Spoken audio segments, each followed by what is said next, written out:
好，来继续进段的消息，来看桃园罢免掉国民党立委余富定的公民团体，甲网红、甲民进党的立委做伙来开记者会，指控余富定提案来删除掉性平的预算。余富定是跳出来背回，讲这个删除的预算是行政院甲立法院协调好的代志，莫阁甲冷饭提出来炒。伊阁发挥着创意，甲支持者做伙来啉可乐，代表人民规巴肚气。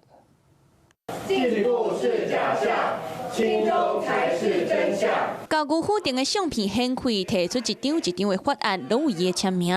桃园的罢团上白调开记者会，要讲伊这1年半是安怎反背选民。牛许婷立委跟徐欣莹、徐宇珍2位立委，他们联手就是用校园无法将狼师赶走的理由，把行政院的性平预算删到剩3000元的提案。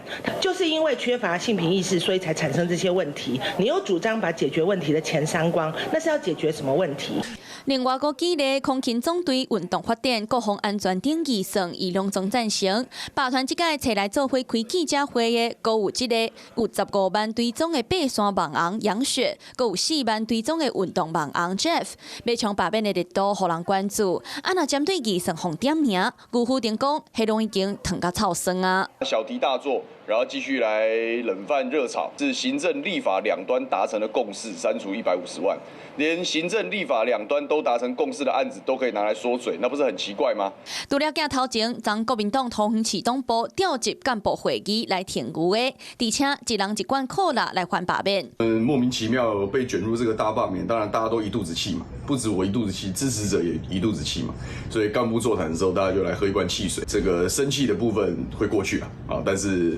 喝甜甜的，心情好。要提上来出开，哪里个人有对象？罢免各一届针对议算的。Hello， 我是林仙怡，想要抢先掌握最及时的新闻资讯吗？赶快订阅、按赞、开启小铃铛，锁定华视新闻 YouTube 频道。